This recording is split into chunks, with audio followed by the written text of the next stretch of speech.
आधुनिक भारत के इतिहास का आज 5वां हमारा लेक्चर है और आज की कक्षा में हमारे 3 मुख्य टॉपिक्स रहेंगे। First one, the treaty of Allahabad, Allahabad की संधि। सेकंड टॉपिक रहेगा ड्यूअल सिस्टम, यानी दोहरा जो द्वैध शासन था रॉबर्ट क्लाइव का वो। और तीसरा हमारा टॉपिक्स रहेगा एंग्लो मैसूर युद्ध, एंग्लो मैसूर वॉर जिसको हम कहते हैं। ठीक है, तब 3 टॉपिक्स जो मैंने आपको बताए हैं जो आज की कक्षा के अंदर हम डिस्कस करेंगे, इनका आपस में संबंध क्या है या सिस्टमेटिकली किस प्रकार से इनको हमारे इतिहास में अरेंज किया गया है, व्यवस्थित किया गया है। आइए बात करते हैं। देखिए, जैसा कि हमने आधुनिक भारत को 6 भागों में बांटा था कंप्लीट, यानी 6 अलग अलग समय पे घटित होने वाली घटनाओं को हमें पढ़ना था।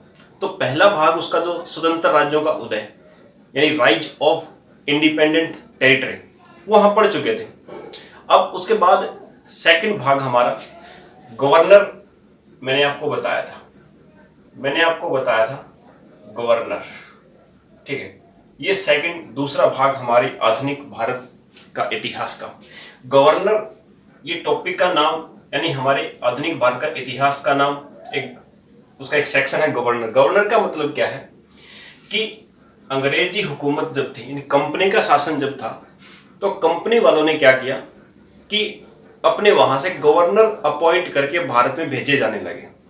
ठीक है, यानी एक सिस्टमेटिक तरीके से गवर्नर की पोस्ट को डिसाइड कर दिया और गवर्नर बना के भारत में भेजे जाने लगे। यानी सबसे पहले पूरे भारत के नहीं थे ये सिर्फ बंगाल के गवर्नर कहे जाते थे।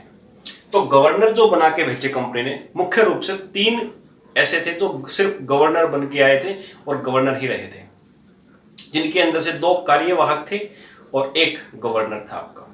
ठीक है, तो 3 गवर्नर आए थे, एक चौथा भी आया था बट वो बाद में गवर्नर जनरल बन गया था, तो उसके बारे में भी देखेंगे। लेकिन सबसे पहले उन तीनों के बारे में, यानी कि 3 गवर्नर जो आए भारत में बंगाल के अंदर, उनके शासनकाल में कौन कौन सी घटनाएं घटित हुई वो हमें पढ़नी है। और घटनाओं के नाम मैंने आपको बता दिए कि इन 3 घटनाओं के बारे में आज हमें पढ़ना है।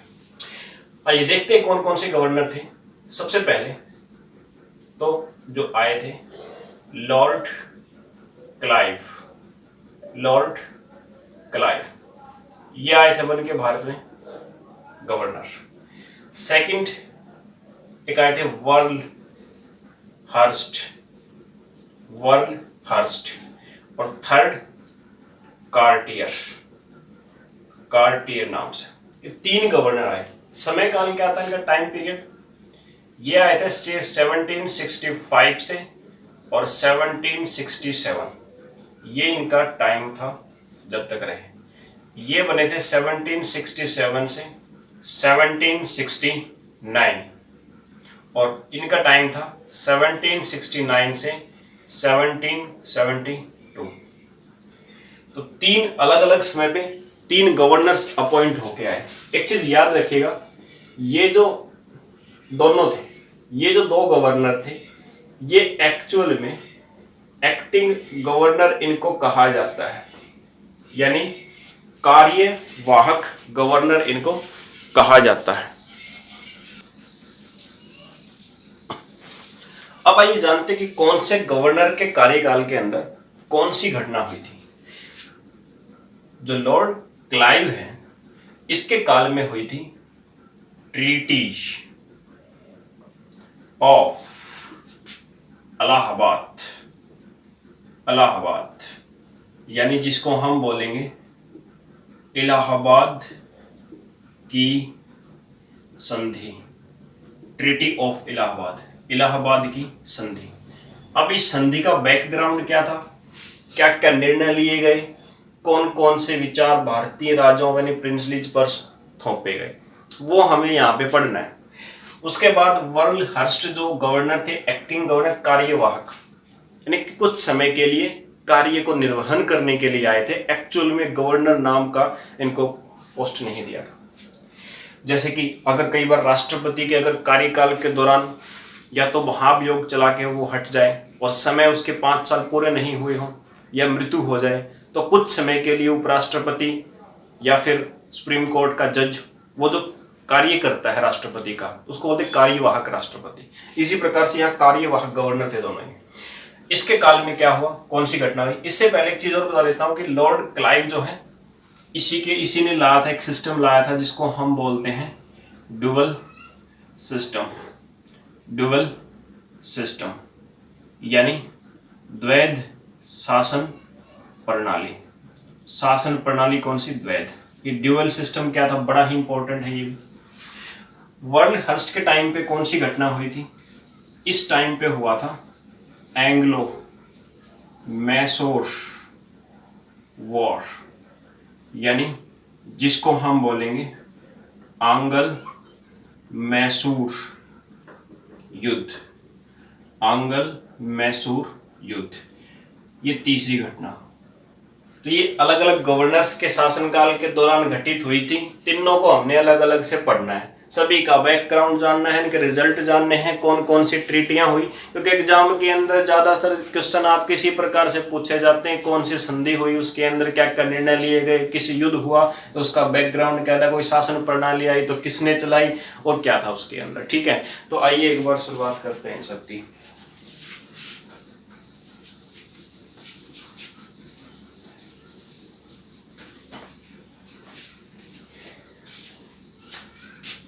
सबसे पहले फर्स्ट जो घटना घटित हुई थी लॉर्ड क्लाइव के काल में, जिसको हमने नाम दिया है ट्रीटी ऑफ इलाहाबाद, यानी इलाहाबाद की संधि। इलाहाबाद की संधि, ये संधि जो है ये किस किस के बीच हुई। इस क्वेश्चन के पीछे देखो काफी प्रकार से पूछा जा सकता है। डायरेक्टली अगर एक ऑप्शन चूज करना हो तब आप क्या आंसर लगाएंगे, और अगर मल्टीपल आपको आंसर्स दे रखे हो तब आप किस किस को आंसर लगाओगे। उससे पहले इसका बैकग्राउंड जानो आप। इसका बैकग्राउंड जानने के लिए आपको जाना पड़ेगा लास्ट जो हुआ था बैटल ऑफ बक्सर या बक्सर वॉर, यानी बक्सर का जो युद्ध हुआ था, आपको एक बार उसके ऊपर जाना पड़ेगा दोबारा से। ये जो बक्सर का युद्ध था ये किस किस के बीच हुआ, ये हुआ था ब्रिटिश ईस्ट इंडिया कंपनी की तरफ, यानी इसकी तरफ से ब्रिटिश कंपनी की तरफ से क्लाइव थे, और इनके सामने थे कौन, इनके सामने थे तीन महान हस्तियां भारत की। सबसे फर्स्ट वन शाह आलम द्वितीय जो कि मुगल सम्राट थे। शाह आलम द्वितीय जो कि मुगल सम्राट थे, और दूसरे थे शुजाउद्दौला। शुजाउद्दौला, और थर्ड थे जो आप जानते जो मुख्य इसके अंदर थे मीर कासिम, जो बंगाल के नवाब थे। ये तीन लोग इधर से थे भारत की तरफ से, और दूसरी तरफ British east India company Clive और उसकी सेना जिसके अंदर आती है। इस युद्ध के अंदर आप जानते हो कि जो ब्रिटिश ईस्ट इंडिया कंपनी है उसकी विक्ट्री हुई थी, इस कंपनी की हुई थी जीत। अब ब्रिटिश ईस्ट इंडिया कंपनी जीतने के बाद क्या हुआ कि बंगाल के ऊपर इसका सभी दीवानी अधिकार यानी प्रॉपर्टी से, संपत्ति से जुड़े अधिकार सभी कर लिए थे इन्होंने, ब्रिटिश ईस्ट इंडिया कंपनी ने। ठीक है, और इस युद्ध के अंदर जो इनको नुकसान हुआ, इनका जो खर्च हुआ, वो सब वसूलने के लिए इन्होंने क्या किया, एक संधि की जिसको हम बोलते हैं ट्रीटी ऑफ इलाहाबाद। और ये कब की, 1765 में। और ये बक्सर का जो वार हुआ था ये कब हुआ था, 1764 में हुआ था। अब 1765 के अंदर जब ये ट्रीटी ऑफ इलाहाबाद की, इस ट्रीटी के अंदर क्या क्या इन्होंने विचार थोपे इन तीनों के ऊपर। देखिए, मीर कासिम को तो हटा ही दिया था इन्होंने, इसकी जगह पे क्या किया था, मीर जाफर को इन्होंने नवाब बना दिया था, तो ये तो इस रेस से बाहर। अब शुजाउद्दौला जो है ये कौन थे, अवध के नवाब थे। शुजाउद्दौला जो है अवध के नवाब, इनके ऊपर इन्होंने सबसे पहला तो क्या क्या जुर्माना लगाया, इस युद्ध लड़ने के कारण जुर्माना लगाया। कितना जुर्माना लगाया? 53 लाख, 53 लाख रुपए का जुर्माना लगा दिया सुजाउद्दौला के ऊपर। और अवध के आसपास ही जो जगह पड़ती थी, कौन कौन सी 2 जगह थी? एक तो कड़ा जिसको बोला जाता है, एंड एक खुद इलाहाबाद। कड़ा और इलाहाबाद, ये 2 जो आपकी जगह हैं, इन दोनों जगहों को सुजाउद्दौला से छीन लिया और इससे छीन कर किसको दे दिया? शाह आलम द्वितीय को दे दिया। शाह आलम द्वितीय को दे दिया इस जगह को। पहली बात थी, देखिए सबसे पहली बात ट्रीटी ऑफ इलाहाबाद में क्या थी? 53 लाख रुपए जुर्माना लगा दिया। दूसरी बात क्या थी? कड़ा और इलाहाबाद जो जगह है, दोनों को छीन करके किसको दे दिया? शाह आलम द्वितीय को। अब तीसरी और सबसे इंपॉर्टेंट बात क्या थी कि जो शाह आलम द्वितीय है, मुगल नवाब जो है, इसको क्या किया? इसको भेज दिया पेंशन पे। पेंशन पे भेज दिया। पेंशन पे कितनी पेंशन पे? 26 लाख पर ईयर, प्रति वर्ष 26 लाख रुपए इसको देने की बात कही। और इसको कहा कि जो बंगाल, बिहार और उड़ीसा, कौन कौन सी जगह थी? बंगाल, बिहार और उड़ीसा, ये 3 जगह पे अंग्रेजों ने कहा कि इन 3 जगह से जितना भी रेवेन्यू आएगा, जितना भी टैक्स आएगा, जितना भी कर आएगा, वो सारा का सारा टैक्स ब्रिटिश कंपनी ने कहा हम रखेंगे। बदले में आपको शाह आलम द्वितीय को क्या किया जाएगा? 26 लाख रुपए पर सालाना पेंशन दी जाएगी। यानी कि उसको पेंशन में भेजे 26 लाख। तो एग्जाम में आके ट्रीटी ऑफ इलाहाबाद किसने की? क्लाइव ने की। किस किस के बीच हुई? तो 3 शासक हैं वैसे तो, लेकिन एग्जाम में एक ही ऑप्शन में आता है और आपको इन दोनों में से कौन सा लगाना है? शाह आलम द्वितीय। आपको बताना है कि ट्रीटी हुई थी क्लाइव और शाह आलम द्वितीय के बीच। कितनी पेंशन थी? 26 लाख। कहाँ कहाँ के अधिकार मिले? दीवानी अधिकार बोलते हैं जिनको टैक्स वालों को। कहाँ कहाँ के मिले? बंगाल, बिहार और उड़ीसा के मुख्य रूप से जो टैक्स वाले जितने भी अधिकार थे वो सारे किसको मिल गए? ब्रिटिश कंपनी को। और 53 लाख रुपए जुर्माना यहाँ पे अवध के नवाब को लगा दिया। तो ये थी आपकी ट्रीटी ऑफ इलाहाबाद और इसके रिगार्डिंग जो मुख्य पॉइंट्स हैं वो सारे आपके। चलिए अब दूसरी बात, एक सेकंड चीज मैंने आपको बताया था कि क्लाइव ने एक और काम किया था। देखिए हम वही तो पढ़ रहे हैं यहाँ पे कि अलग अलग गवर्नर्स के टाइम पे जो जो घटनाएं घटित हुई हैं वो। अब क्लाइव के टाइम पे अगली कौन सी घटना घटी थी? क्लाइव ने एक सिस्टम चलाया था जिसको हम बोलते हैं ड्यूअल सिस्टम, यानी द्वैध शासन। द्वैध शासन जिसको हम बोलेंगे। ये द्वैध शासन क्या है? देखिए द्वैध का मतलब है दोहरा। अभी कौन सी चीज के बारे में दोहरा कहा गया है यहाँ पे? तो देखिए बंगाल, बिहार और उड़ीसा जैसे मैंने बताया, तो वहां पे इसने क्लाइव ने क्या किया था, जितने भी मामले हैं किसी भी एक राज्य के, जितने भी मामले हैं उनको 2 भागों में बांट दिया। एक तो दीवानी मामले। दीवानी का मतलब है कि जैसे संपत्ति यानी कर से संबंधित मामले, और दूसरे क्राइम यानी अपराध से संबंधित मामले। इनको 2 मामलों में बांट दिया।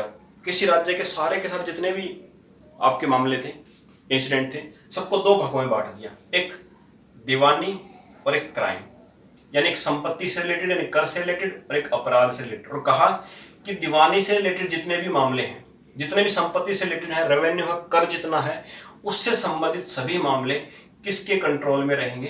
ब्रिटिश ईस्ट इंडिया कंपनी के कंट्रोल में। और जितने भी क्राइम से रिलेटेड मामले हैं वो सारे किसके कंट्रोल में रहेंगे? वो रहेंगे जो वहां का नवाब होगा उसके कंट्रोल में। यानी क्राइम पर नवाब कंट्रोल करें और संपत्ति जो है उसको इकट्ठा कौन करेगा? British east India company. यही था ड्यूअल सिस्टम।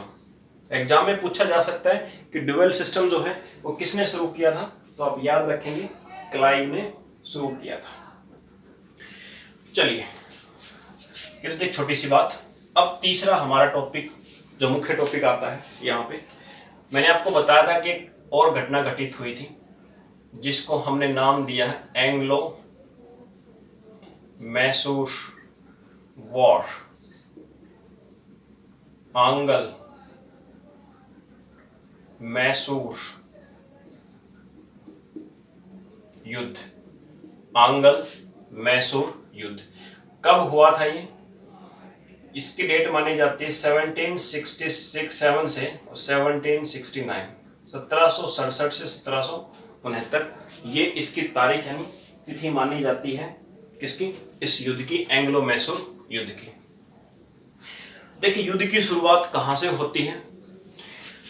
एक्चुअल में तो जैसा कि मैंने आपको पिछली कक्षा में बताया था कि हैदराबाद और कर्नाटक कहाँ पे पड़ते थे। छोटा सा मैप बना के अभी दोबारा से बता देता हूँ। जैसे कि मान लीजिए कि ये भारत का मैप है, ठीक है। इस प्रकार से भारत का जो नीचे वाला मैप का हिस्सा है, यहाँ पे मैंने आपको बताया था पिछली क्लास में कि बेटा ये जो रीजन था लगभग हमारा ये वाला रीजन, ये हमारा आता था कर्नाटक या कर्नाटक जिसको कहा जाता था। इसी के साथ मैंने बताया था कि ये वाला जो यहाँ पे लगभग एक रीजन है उसको हमने क्या नाम दिया था? हैदराबाद हमने नाम दिया था। ये वाली जो यहाँ पे जगह बची हुई थी, ये वाली जगह जो है ये कौन सी है एक्चुअल में? यही है आपकी मैसूर। इसी को कहा जाता था उस समय पे मैसूर। तो यहाँ पे कौन कौन सी घटनाएं घटित हुई हम पढ़ चुके, यहाँ पे पढ़ चुके, बंगाल में हम पहले से ही पढ़ चुके, काफी सारा क्षेत्र आता था, ठीक है। और यहाँ पे लगभग मराठों का कुछ क्षेत्र था, उसको भी हम पढ़ेंगे अब। लेकिन आज का हमारा विषय यहाँ पे पढ़ने का मैसूर।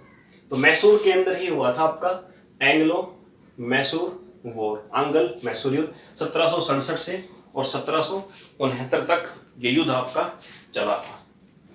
आइए डिस्कस करते हैं कि युद्ध की शुरुआत कहां से हुई, ठीक है। तो देखिए सबसे पहले 1767 इस समय पे क्या हुआ? इस समय पे हैदर अली, अभी हैदर अली कौन था? तो हैदर अली जो है इसी का शासन था मैसूर पे। मैसूर में इसने छोटे से सिपाही से अपना कार्य शुरू किया था, अपना जीवन, और इतना ब्रिलियंट था कि इसने लास्ट में चलकर जब अंग्रेज और वहाँ के शासक युद्धों में बिजी थे तो मैसूर पर अपना शासन शुरू कर दिया। तो ये हैदर अली जो है ये जैसे जैसे इसका उत्थान हो रहा था तो यहाँ हैदराबाद के अंदर जो निजाम थे, कर्नाटक के अंदर भी जो नवाब थे, और उधर से आपके जो बंगाल वगैरह से अंग्रेज, वो सभी के सभी इससे जलने लगे, ईर्ष्या करने लगे, ठीक है। क्योंकि इसका उत्थान हो रहा था, इधर से मराठे भी इससे ईर्ष्या करने लगे, यानी कि सबकी निगाहें इसी के ऊपर थी। चलिए फिलहाल तो हम इन सबको अलग अलग पढ़ेंगे हम टॉपिक्स पे। फिलहाल बात करते हैं एंग्लो मैसूर वार की। 1767 में हैदर अली ने क्या किया? अंग्रेज जो हैं, अंग्रेज यानी ब्रिटिश लोग जो हैं, कन्नड़ तट पे इनका एक जहाज जा रहा था। इस जहाज को हैदर अली ने क्या किया? लूटा, ठीक है, लूट लिया इस जहाज को। वैसे तो मराठे से खिलाफ थे, हैदर अली के ऊपर पहले अटैक भी किया था मराठों ने 1764 में और हराया भी था हैदर अली को, लेकिन अब सिचुएशन दूसरी थी। अब इसने क्या किया? हैदर अली ने जहाज लूट लिया अंग्रेजों का। जहाज लूटा तो अंग्रेजों ने क्या किया? इस पर आक्रमण कर लिया, लेकिन इसने अपनी सूझबूझ से इससे पहले एक चीज कर ली थी कि मराठा और जो हैदराबाद के निजाम है, मराठा और हैदराबाद के निजाम, इन दोनों को इसने क्या कर लिया था? इन दोनों को अपनी तरफ कर लिया था, यानी अपने फेवर में ले लिया था। इसने कहा कि भाई हम तो फिर भी एक ही देश के लोग हैं, वो विदेशी हैं, हमें साथ मिलकर रहना चाहिए। इस प्रकार से इसने बातें करके इन दोनों को अपने अंडर में ले लिया और अंग्रेज अकेले थे, ठीक है। हालांकि युद्ध में कोई इन्होंने कोई विशेष साथ नहीं दिया हैदर अली का, लेकिन उन्होंने आक्रमण भी नहीं किया। फिर यही बहुत बड़ी बात थी इनकी। अंग्रेजों को कहा था हैदराबाद ने कि हम आपके साथ हैं, आप युद्ध करो, आप आक्रमण करो, हम आपके साथ हैं, लेकिन अंग्रेजों ने जैसे ही हैदर अली पे आक्रमण किया इन्होंने साथ छोड़ दिया। लेकिन फिर भी यहां पे एक जगह है चंगामा, एक जगह का नाम है चंगामा, ठीक है। और एक और जगह है जिसको हम बोलेंगे त्रिनोमल्ली, चंगामा और त्रिनोमल्ली। इन दो स्थानों पर क्या हुआ, हैदर अली और ब्रिटिश ईस्ट इंडिया कंपनी के युद्ध हुए, और इन दोनों ही युद्ध में जीत किसकी हुई, इन दोनों ही युद्ध में जीत हुई ब्रिटिश ईस्ट इंडिया कंपनी की, और हैदर अली को भागना पड़ा था, लेकिन हैदर अली ने दोबारा से अपनी सेना को एकत्रित किया और दोबारा से ये सारे दोनों स्थान, यानी जिस स्थान पर ब्रिटिशों का अधिकार हो गया था, उनको तो इसने दोबारा से वापस लिया। उसके साथ साथ इसने क्या किया, मंगलोर जिसको आज कहा जाता है मंगलोर, और मंगलोर को सबसे पहले इसने क्या किया, कैप्चर किया। उसके बाद जो मेन ठिकाना था, मेन सेंटर था अंग्रेजों का, बोले तो मद्रास, उसके बाद इसने मद्रास पर भी आक्रमण किया और इसको भी कैप्चर कर लिया। हैदर अली ने जो मेन सेंटर था अंग्रेजों का उसको भी कैप्चर कर लिया। तो बहुत ही बड़ी बात थी कि अंग्रेजों के उस समय, जिस समय अंग्रेजों के पास अच्छी आर्थिक व्यवस्था थी, अच्छा धन संपन्न थे और सैनिक पावर भी काफी थी, उस समय पे हैदर अली ने क्या किया, उनके मेन सेंटर को कब्जे में कर लिया। इतना होने के बाद, अब देखिए, इतना होने के बाद भी ऐसा नहीं कि हैदर अली यहाँ परमानेंट रह जाएगा। अंग्रेजों ने क्या कहा, एक ऑफर दिया इसको कि आइए संधि कर लेते हैं ताकि ये युद्ध रुक जाए, ठीक है। तो हैदर अली ने मान लिया और इन्होंने क्या किया, एक संधि की, एक ट्रीटी की। उस ट्रीटी को क्या कहा जाता है, ट्रीटी ऑफ मद्रास, मद्रास की संधि। और इस संधि जो है, इसके द्वारा यह जो युद्ध चल रहा था, फर्स्ट एंग्लो मैसूर युद्ध, इस पे लग गया विराम। ये युद्ध आपका रुक गया। और इस युद्ध के बाद क्या फैसला लिया, क्या डिसीजन लिया, सबसे पहला डिसीजन लिया कि अंग्रेजों और हैदर अली ने जितने भी एक दूसरे के स्थान जीते हैं उनका दोबारा से क्या कर दो, आदान प्रदान कर दो। यानी हैदर अली ने जितने अंग्रेजों के स्थान जीते हैं वो वापस अंग्रेजों को दे दे, और अगर अंग्रेजों ने कोई स्थान जीते हैं तो वापस हैदर अली को मिल जाएंगे। तो इसके बाद मैंगलोर और मद्रास दोबारा से अंग्रेजों को दे दिए गए। दूसरा क्या डिसीजन लिया गया कि जब भी भविष्य में हैदर अली को अंग्रेजों के साथ की जरूरत पड़ेगी या अंग्रेजों को हैदर अली के साथ की जरूरत पड़ेगी, तो दोनों एक दूसरे का साथ देंगे भविष्य में, जब भी कभी युद्ध में आवश्यकता पड़ी। तो ये आपकी ट्रीटी ऑफ मद्रास के द्वारा रोका। तो याद क्या रखना है, युद्ध कब हुआ, जगह कौन सी है, दो इसके अंदर बैटल लड़ी गई जिसमें कौन जीता, ठीक है, किस किसने किसका साथ दिया, और ट्रीटी कब हुई, और ये लड़ाई जो है किस किस के बीच हुई, कहां से शुरुआत हुई, ठीक है। हालांकि कुछ समय के बाद जब दोबारा से हैदर अली की एक बैटल हुई तो अंग्रेजों ने उसका साथ नहीं दिया था, इसीलिए सेकंड एंग्लो मैसूर वॉर भी हुआ था, जो हम अगली कक्षा के अंदर पढ़ेंगे। इस कक्षा के अंदर यहां तक करें।